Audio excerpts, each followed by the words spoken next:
Hi, everyone, and welcome to the 68th episode of Dragon Quest Slime Time, a Dragon's Den podcast. This is Pendy. And this is Liamland. Today we're here to talk about Dragon Quest Champions. That's right. And wait a minute. I've got this feeling of deja vu. What do you mean? I could have sworn we've already talked about this. Nah, we wouldn't repeat ourselves. We only do a variety of content here at Slime Time, the extended universe. The stew! Yes, the stew. Stew! Yes, we get it. Anyway, we wouldn't repeat ourselves like that. Or would we? Are we floating across different times and dimensions across the Slime Time extended universe? Have we broken time and space, and now I've somehow found myself in another Dragon Quest Champions episode?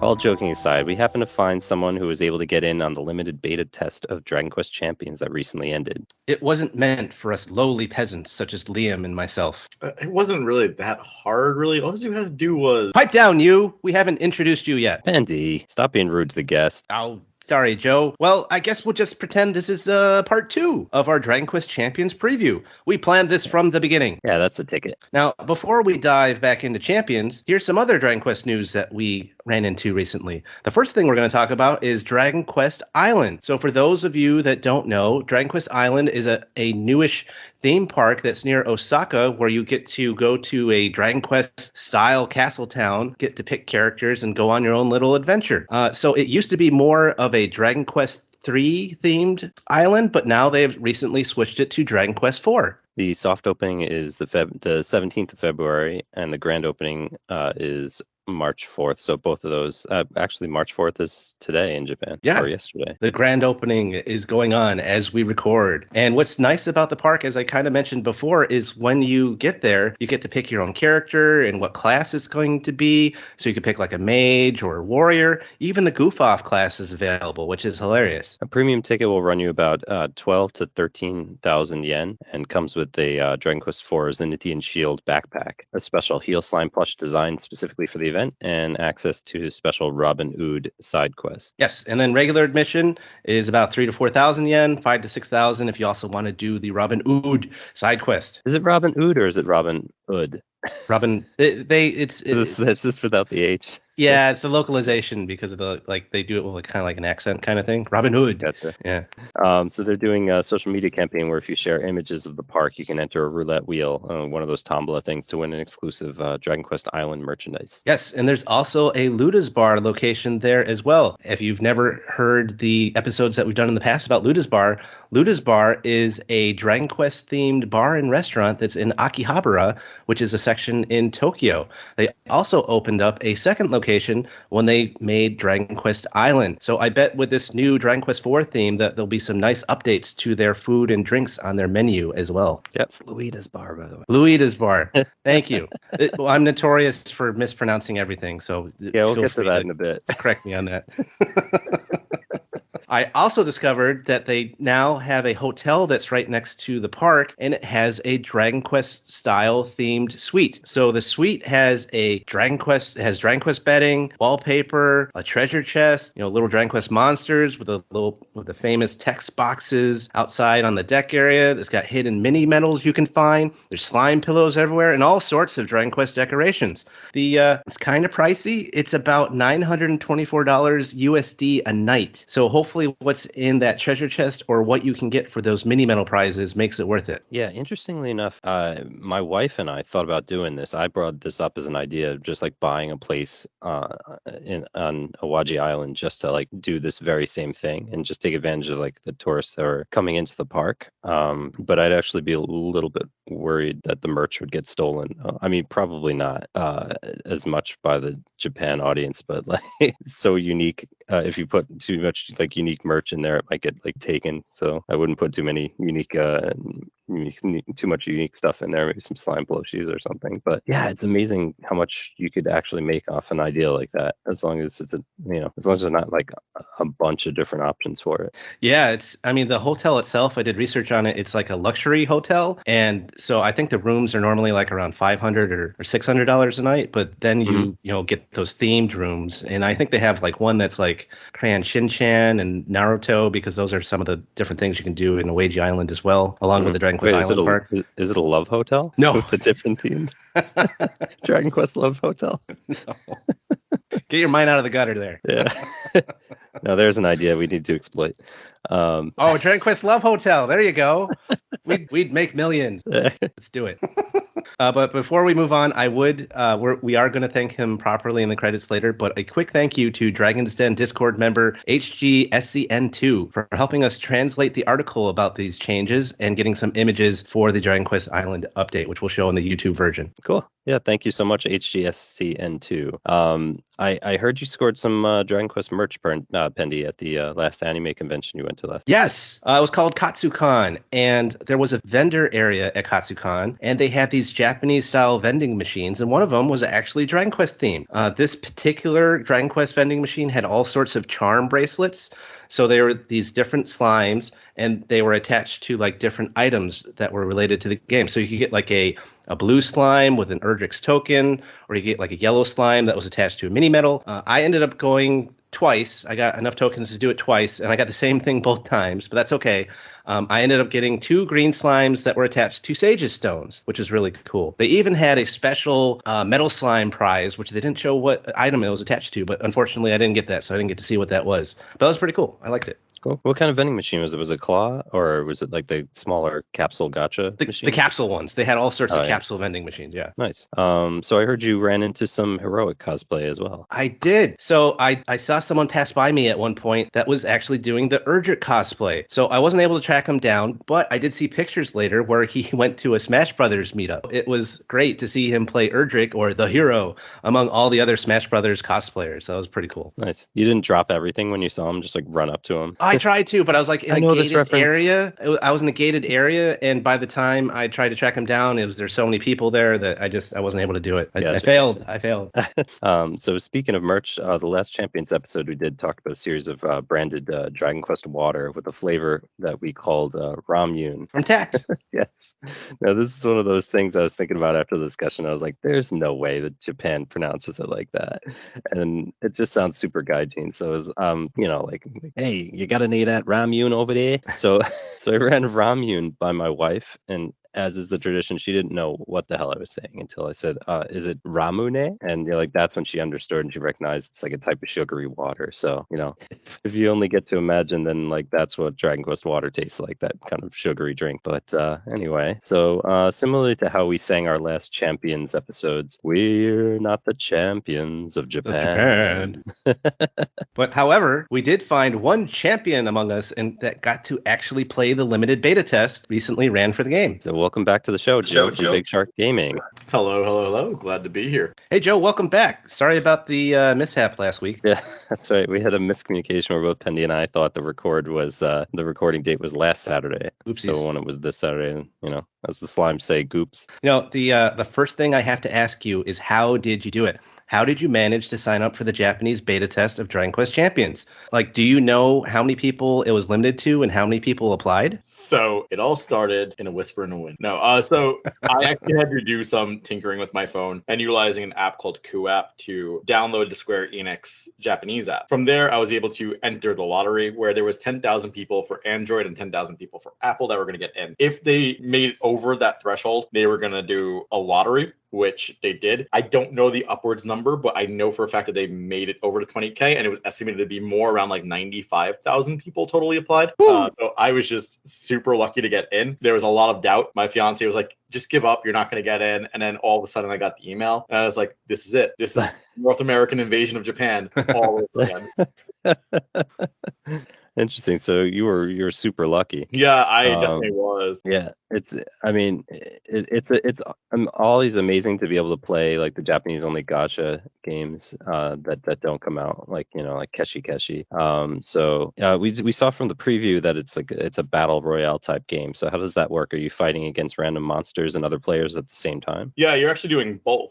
So while you're in this map that is constantly shrinking, in terms of like your battle zone, there's monsters on the map, and then there's also other players on the map. Now, it's a turn-based battle system, so it does actually lend into where you walk up to somebody and you could either just make like headbutt contact, or you could actually run in and attack them, or same thing with monsters and engage in a battle. You could also invade other people's battles and do like a three-way battle, and that's the same for whether it's two enemy parties or an enemy party that's trying to fight a monster party as well. So that's pretty cool. Oh, nice. So how are the battle mechanics in the game? Like skills, spells, special moves? It's also supposed to be turn-based from what we saw. Are there limits on how long you have to take your turn for each character? So there is a limit to how long you have to take your turn, and if you don't take it, it just won't do anything. There are definitely a large variety of skills, spells, and special moves as well. Skills are tied to both your class as well as your weapon. You get most of your skills from the weapon, and kind of like minimal spells from your actual class. From what I saw from that, it might have been just because it was the beta, but you get lower level spells. Like for example, a mage at level 40 learns Bang, which is a little bit weak for a level 40 because it does take a little while to get to level 40. So your biggest thing is going to be what weapons you're using and how that synergizes with your team. Cool. We saw there appears to be some sort of tension system. How does that work in the game? So a tension system is actually where your special moves come from. As you deal damage or take damage, you actually start building up towards what's almost like a coup de grace from Dragon Quest IX, and then you get to unleash like a special attack. Every party member has its own special attack based upon its class. Nice. So it's pretty cool. It's a nice way to get like an individual feel of what character you're using. We saw that there's town exploration and battle royale fights. Did you see anything more to the game beyond that? Apparently there's more than one mode. So there is two modes. There actually is a single player mode and there is a multiplayer mode, also known as a tournament. The single player mode, what we got to play was 3 different story chapters, which each had their own variety of stages. If I recall correctly, chapter 3 had 9 stages total, which was the most lengthy in terms of total episodes that you could play. And then there is the tournament mode, which is your traditional battle royale multiplayer type of map. Cool. And it looks like you get to create 3 custom characters, right? What about getting equipment as well? So the characters are kind of limited to what you do in the story progression. You actually unlock characters very similar to Dragon Quest Walk, where as you complete story missions, you unlock another character. Those characters are fully customizable. You can change their name, you can change their outfits, you can change what they look like, you can change their class. So it does go pretty in depth on what you can do once you actually unlock them. Equipment is kind of just that as well. It follows the basic system where if you have a duplicate, you could fuse them together, merge them to get a +1 and unlock more skills or perks with that. And then same thing with like any sort of armaments or rings that they introduce in this game as well. It's very similar to other games that we've played. Biggest similarity, surprisingly enough, is Dragon Quest Walk, which has a lot of the same systems. Yeah, I was actually thinking of Quest of the Stars too when you said, combining equipment. Is that where the gacha elements come into play?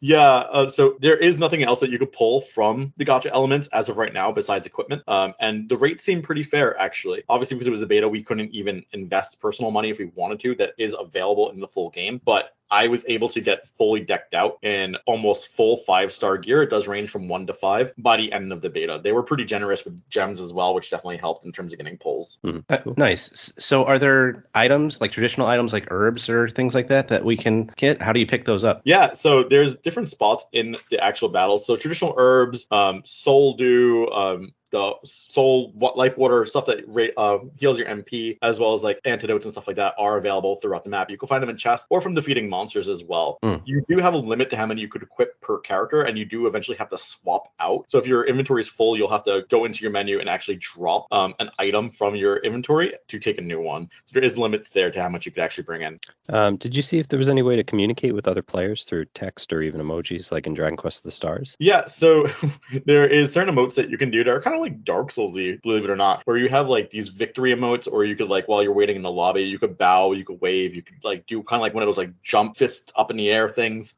Once you're in game, you could still do it as well. And there's actually a funny glitch that I hope they fix, where if you emote as somebody is trying to dash attack you, they do not dash attack you. It just completely ignores the attack. Oh, and wow. after a dash attack, you are left like invulnerable for a second. So it allows you to turn around and kind of whack them and get like a preemptive attack. And you can do the same thing if like, you're going into your menu to heal at the same time. So there was ways to like avoid people's dash attacks by kind of being cheeky. Are you able to give feedback like that to the devs, or would that require like full Japanese communication? So I did submit a small clip of that to the devs. I haven't gotten a reply, so I don't know if they're going to be like, hey, you weren't even supposed to be here. But hopefully it is something that they address and they fix. And that's the whole purpose of the beta, you know. It shouldn't matter what source it's coming from, whether it's from some dude in New York who is playing on, you know, VPN, try to get better ping. I mean, that's the whole purpose of the beta test, is to find glitches like that. So that's good stuff. Did you see any other option to team up with other players, or were you left to fend for yourself?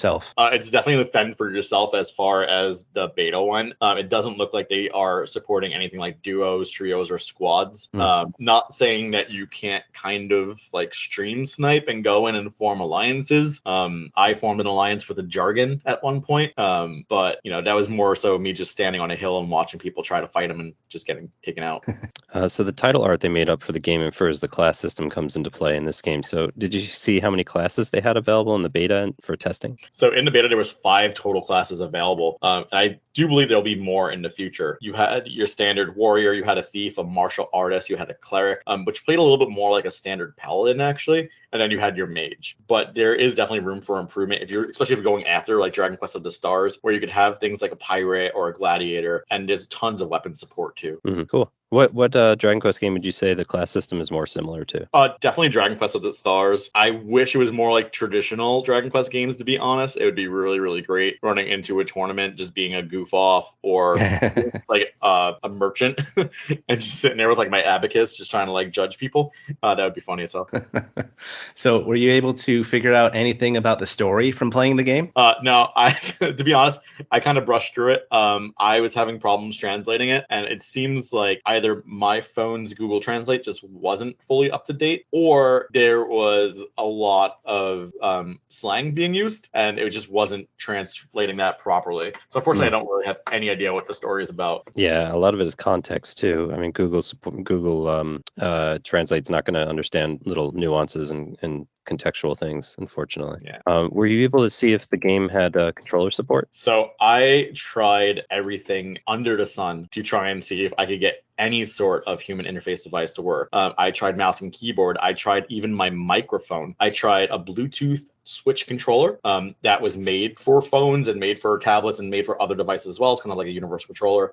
And everything seemed to crash the game. I don't know if that was a way of preventing people from using a controller to try and give an unfair advantage, because it is very like claw hand to play. It's kind of like Dragalia Lost, where it's like your hands are not made of glass, so you're going to have blind spots. But first thought that came to mind was, let's use a controller to try to get around this. But the game just crashes and black screens the moment you plug any sort of like human interface device. And when I was trying to record a stream for it, if I plugged my mic into it, it would do the same thing. So I think there's just a full-on block for anything that's like registered as like an HID. Oh, that's too bad. So I saw there was a stamina bar in one of your screenshots. How does stamina work in the game? Do you have to use some of it every time you enter a battle royale fight? The stamina bar seems more specifically geared towards just story mode, and it's kind of just there. I never once had any sort of problems like running any sort of like story content. You do have to pay a certain amount to get into tournaments, but again, that's not something that I ever ran into any sort of issues, and I was able to play pretty much as I wanted to. So besides beating up on other players and random monsters, are there any Dragon Quest monster boss battle fights? So there are monsters that roam the map that are a lot more powerful. For example, as I brought up earlier, the Jargon. The Jargon was more of like a powerhouse than anything else. And there was also like gold golems and stuff like that were walking around too. And I thoroughly enjoyed just sitting on a hilltop, just watching people run in and not coming back out.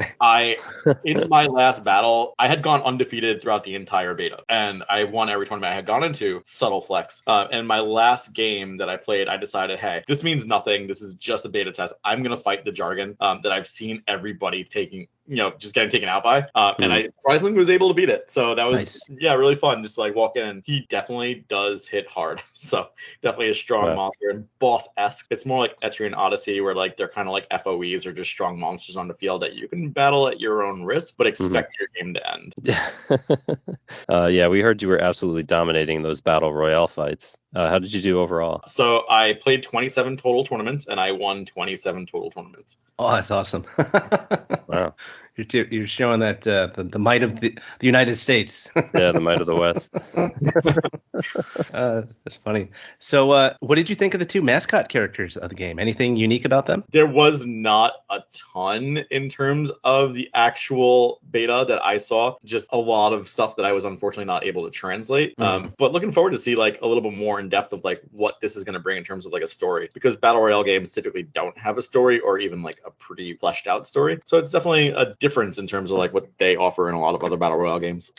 So we heard a lot of what's in the game is also in the other Japan-only mobile game, Dragon Quest Walk. What's similar between the two? So it's actually really convenient that I started playing Dragon Quest Walk about a week before Champions beta, and they use a lot of the same systems. So they use almost the same class system. They use almost the same party system. A lot of the same icons for things like the smithy or just leveling up or even like doing your gacha pulls. So it was pretty easy to navigate because I was just becoming pretty fluent in like the just different symbols that they used in Dragon Quest Walk. So there's a lot of similarities there. They also use like the same type of like equipment leveling up system for when you have like duplicates. So you could either merge them into getting experience, or you can merge them if you get a full duplicate, where you can actually awaken your weapons. And a lot of that is very similar. Even in the same when it comes down to like class leveling, it's very, very similar. It looks like they've used almost the same engine and kind of modified it to make it work a little bit more for champions, or just the same overall system altogether. Cool. You had mentioned it before, but it seems that when you're interacting with monsters or other players on the screen, you can pull off a surprise attack similar to what you can do in Dragon Quest XI? Yeah, 100%. There's two different ways that you can actually attack. One, you can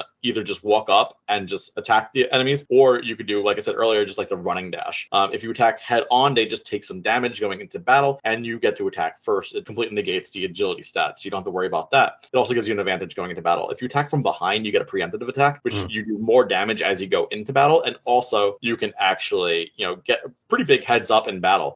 Battles are important because you earn these orbs. There's a red orb and a blue orb, and the more of those, the more HP and MP you have to go into battles later on in the game as the zones close. So it is important battling other people, and using these nice little like surprise attacks definitely gives you a big advantage. Awesome. So what did you think of the overall look for the game? I was surprised by how pretty this game was. It's an app game going to beta. I expected there to be some graphical glitches, which there was none. I thought the game looked really, really well. It was polished. It played well. And it felt like a console Dragon Quest game, which made it, the whole issue of going through using like the claw hands, as I've said before, and not having the ability to use a controller and having to deal with like the actual like turning the camera and the sensitivity, getting used to that. It made it a lot more worth it because the game was like, oh, I could look over there and wow, that looks really gorgeous. Or I could look over here and that looks really gorgeous. The sprites and models for the monsters looked really good as well. And it was like super fun chasing the metal slimes and liquid metal slimes around the map, just because you get to see more of the map, and the map looked great. That's one of the things that I was looking at during the actual promotion when they did their release news, that it did have that feel like it was a console game for mobile, which is pretty impressive. Yeah, and what about the music? Was it just traditional Dragon Quest music as far as you could tell? As far as I can tell, yeah, it was mostly just, Dragon Quest overtures. I would put it even more so towards like Dragon Quest Builders 2. A lot of the music had that like same type of like subtle ambience, where it's kind of subtle in the background. You don't really hear as much, and the focus is definitely on the gameplay. But it is just classic Dragon Quest, and it's definitely nostalgia filled. So what's your overall impression of the game? Did you enjoy it? Any pros or cons? I liked it way more than I thought I would, to the point where I said the other day in a tweet that I actually missed Dragon Quest Champions. I did not think that I was going to like it as much as I did like it. There are a lot of pros. The gameplay is very fun. It's definitely got that every tournament is a different feel. If you don't want to engage in other players, you can engage in the monsters on the field, or you can go treasure hunting and try to, secure your spot later on. If you want to get ahead of the curve, you could go after other players. You could invade one-on-one battles and make it into a one-on-one-on-one. The story mode is a good representation representation of how the tournaments are going to feel as well, because each stage gives you a smaller version of the tournament. I don't think that there is too many people in a tournament either, because most tournaments are about 50 people. But that is also kind of hand in hand with a con that I've seen. Some games just take a little bit too long because people are a little bit more hesitant to get into battles. I feel like general consensus was, if I don't battle, I'm going to make it further into the actual battle royale or a tournament. And because of that, you'll get these really small zones 10 minutes in, and there's still 25 people left. Which at this point now you have to have like a rapid race to eliminate people. And, you know, it does prolong the game a little bit. And I get nobody wants to lose, so they're kind of being a little bit cautious, and nobody's played this game before. But that will probably iron itself out as you get people who are more fluent with the game and a little bit more comfortable with the controls of the game. So this is a game that really heavily depends on other players playing it. So like basically this survives as long as people continue to play it. Yeah, 100%. As long as there's interest, and I don't see why there wouldn't be. It's Dragon Quest and it's a battle royale game, two very popular things. You know, I could definitely see people flocking to this, especially because in Japan, you know, they don't have, you know, Fortnite on iPhones, because Fortnite is not available on iPhones in general. And there is a large clientele in Japan that uses iPhones, so they can't play a lot of battle royale games. This kind of fills that niche. So I could see a lot of people flocking to it. And we know that it'll probably do pretty well in Japan, but do you think it'll get a global release too? So I got myself in trouble when I said there was going to be a Keshi global release. It still hasn't happened, obviously. I mean, can't blame you. Even Square Enix said there was going to be one, and they still nothing. So yeah. So I want to be optimistic that there will be, but I also want to be realistic in terms of saying battle royales globally are starting to see a decline. Fortnite is massively popular just because of how much revenue and merchandising there is. But you're seeing a decline in things like Apex. You're seeing a decline in PUBG. And a lot of these battle royale games, including like Call of Duty Warzone, are starting to see a decline in popularity. So I think that they kind of missed their boat on this. I really am optimistic, and I really do hope that this comes to America and Europe and other countries. I would love that. I would love to play it. I would love to see it on console even. But just to be cautiously optimistic, I'm going to say I don't think that this is going to come out of Japan.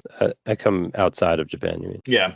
Yeah, interesting. Is it a game that you feel like, similarly to Keshi that's easily playable for Western players the way that you've described with the Q app? Yeah, 100%. Q app unfortunately is not available on any sort of iOS devices. So if you do want to actually access this, you would have to use an Android-based device or use something like BlueStacks on your PC. Q app is a free open source market that allows you to play games from China, Korea, Vietnam, Singapore, Japan, and it makes it very easy to download them and install them. So if you do want to play, I definitely think that the resources are absolutely there to do so, and do so pretty easily. Awesome.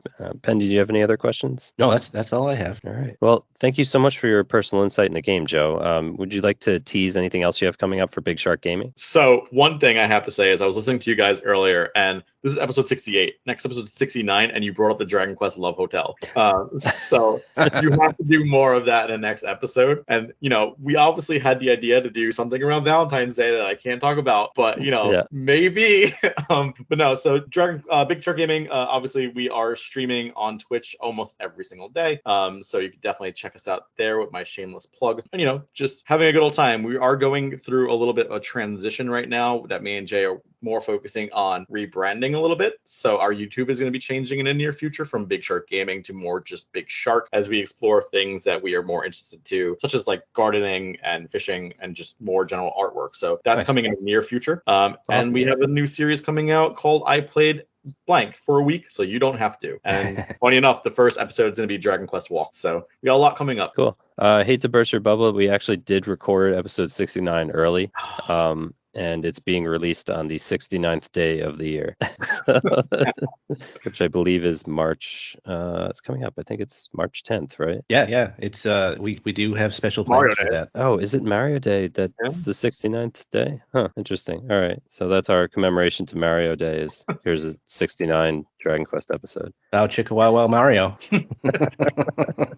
Well, that's great, Joe. So, you know, and we'll have links to follow you and Big Shark Gaming in the show notes. That's it for this episode of Slime Time. We'd like to thank Joe from Big Shark Gaming for being such a wonderful guest on the show. Thank you guys for having me. It's always a pleasure hanging out with you guys and coming on here. I know Jay's done it a few times, and I need to get my tally up. So, you know, we're catching up one podcast at a time. Nice. Yeah, we always love having you on the show, Joe. And so you guys know we're a non-profit podcast. We won't crowdfund under a half-inch your hard-earned gold when we can offer you quality content about the game series we know and love for free. But if you are just completely dominating your battle royale fights for gold and it's just completely burning a hole in your wallet, pouch, bottomless bag, or treasure chest, and you would like to donate anything to a website that's been supporting Dragon Quest fans for over 20 years, stop by Dragon's Den at woodus.com/den and click on support this site. Woodus has owned and maintained the Dragon's Den Dragon Quest fan site for decades. He personally edits every YouTube version of our podcast, and he fully appreciates any donation to help to keep the servers running. The Dragon's Den website also features Amazon affiliate links. If you click on the link and make a purchase, a small fraction of the sale goes to support the Den and it won't cost you anything. To join us for a big boss battle or advertise for the show, reach out to us at slimetimepodcast@gmail.com. If you have any questions or comments for the Dragon Quest Slime Time podcast, you can find us on Twitter and Instagram at DQ Slime Time. Consider joining in tons of Dragon Quest discussions at the Dragon's Den forums, one of the few remaining forums still around. Find it from the Dragon's Den main page or at woodus.com/forums. You can also find me and other rabid Dragon Quest fans through the Dragon Questers, Infinity's Trash, and Dragon Quest Tact global Facebook groups. Or come hang out with us and tons of other hardcore Dragon Quest fans in the officially unofficial Dragon's Den Discord server. We'd like to thank everyone that made this possible, like Woodus for his support of the series and this podcast and keeping the Dragon's Den lights on for decades. We'd also like to give a huge slime-tastic thank you again to HGSCN2 for translating the article about the Dragon Quest Island update and getting us images for the YouTube version of this episode. I can only get so far with Google translations, as we have said before. Yes, this is true. Thanks to Amanda Lepre and the Sons of Verdrick for allowing us to use their music for our podcast. The Sons of Verdrick is a video game tribute band from Austin, Texas. Check them out in their album Advent at www.descendsofverdrick.com or on Twitter at @DVerdrick, and check out Amanda Lepre streaming on Twitch. Our thanks to Dwayne Bullock, our wonderful graphic artist / DQ fan, for making the awesome artwork cover for this podcast. Dwayne was one of the hosts for the original iteration of the Slime Time podcast. You can check out more of his work at Dwayne Art on Instagram or his website at dwaynebullockart.bigcartel.com. We even have a Slime Time t-shirt you can buy with the artwork by said resident artist Dwayne. See the link for it in the show notes. Please like, subscribe, and write a review for the podcast. It really does help. If you're looking for more Dragon Quest Slime Time, check out our earlier episodes on Dragon's Den, Anchor FM, Apple Podcasts, Audible, YouTube, and more. And check out our brothers and sisters in arms over at the Slime Time Side Quest and Tactfully Die podcast. Their latest episodes are available now. Bye, everybody. Dragon Quest Slime Time, sliming off.